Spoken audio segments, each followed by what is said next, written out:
अमरावतीसह संपूर्ण राज्यात सरकारी कर्मचाऱ्यांनी बेमुदत संप पुकारला आहे.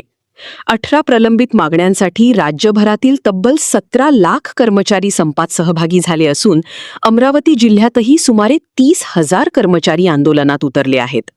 या संपामुळे शासकीय कार्यालये, शाळा तसेच आरोग्य विभागाचे कामकाज पूर्णपणे ठप्प झाले आहे.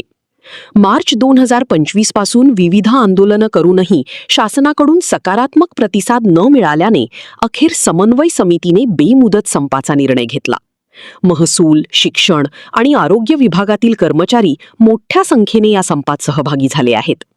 दरम्यान हा संप हौस म्हणून नसून शासनाच्या नकारात्मक धोरणामुळेच करावा लागत असल्याचे आंदोलनाचे निमंत्रक डॉक्टर एस पवार यांनी स्पष्ट केले.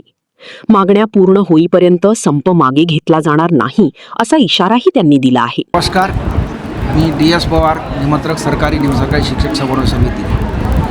आज हा 21 एप्रिलपासून जो संप जाहीर झालेला आहे हा पूर्ण राज्यव्यापी बेमुदत संप आहे. आम्ही मागच्या वेळेनं 2023ला जो संप केला होता त्या संपाच्या पार्श्वभूमीवर शासनाने जे आश्वासन दिले होते त्या आश्वासनाची अजूनपर्यंत पूर्तता झालेली नाही आहे. याबाबत सातत्याने आम्ही संघटनेमार्फत शासनाकडे प्रस्तावित केला आहे, शासनाकडे पाठपुरावासुद्धा केला आहे. पण अजूनपर्यंत कुठल्याही प्रकारची दखल न घेता जी काही मागण्या मंजूर केल्या होत्या त्या मागण्या मंजूरपर्यंत अजूनपर्यंत शासनाने अजून मंजूर केल्या नसल्यामुळे या गेल्या 2 वर्षामध्ये धरणे केले, निदर्शने केले, सत्याग्रह आंदोलन केले, त्यांना साखळी उपोषण केले, परंतु शासनाने त्याची दखल घेत नाही. म्हणून आम्ही ह्या सनदशीर मार्गाने समन्वय समितीची बैठक 7 मार्चला झाली, 8 मार्चच्या कार्यकारिणी झाली, 9 एप्रिलला शेवटची मीटिंग. या मिटिंगमध्ये आम्ही घेतला की शासन 2 वर्षापासून कर्मचाऱ्यांच्या संघटनेसोबत बोलण्यात चर्चाला वेळ नाही आहे, चर्चा करत नाही. त्यामुळे आजच्या 18 ज्या मागण्या आहेत त्या 18 मागण्या घेऊन आम्ही आज 21 एप्रिल मोजक्या मागण्या म्हणजे शासनानं 20 सप्टेंबर 2024ला सुधारित राष्ट्रीय निवृत्ती वेतन लागू केलं आहे, परंतु त्याची स्पष्टीकरणात्मक अधिसूचना जाहीर झाली नाही. त्यामुळे कर्मचाऱ्यांमध्ये संभ्रम आहे. आम्हाला त्यावेळेस सांगितलं गेलं होतं की सामाजिक सुरक्षा आणि आर्थिक क्षमतेच्या बाजूनं ही जी सुधारित राष्ट्रीय निवृत्ती वेतन आहे, सुधारित राष्ट्रीय निवृत्ती वेतन ही जुन्या पेन्शनप्रमाणेच राहील, परंतु त्याची अधिसूचना काढण्यासाठी शासन विलंब करत आहे.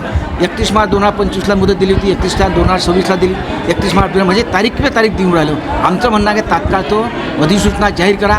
कंत्राटी कर्मचाऱ्यांना सेवेत सामावून घ्या, त्यांच्या सेवा नियमित सेवेत सामावून घ्या. त्यांना जे सेवेत कर्मचारी आहेत त्याप्रमाणे त्यांना लाभ मिळून दे. राज्य सरकारी कर्मचारी संघटनेच्या घटक संघटना आहेत त्या सर्व कर्मचारी आहेत. महसूल विभाग आहे, पशुसंवर्धन आहे, त्याच्यानंतर आरोग्य आहे, त्याच्यानंतर तुमचं भूमी अभिलेख आहेत. या अनेक संघटना ज्या पाटबंधारे आहे, जलसंपदा आहे, तुमच्या तंत्रनिकेतन आहे, IT आहे, बाकीच्या ज्या सर्व काही संघटना आहेत ते सर्व संघटना सामील झाल्या आहेत. कर्मचारीसुद्धा सामील झाले आहेत. आज दवाखाना बंद आहे.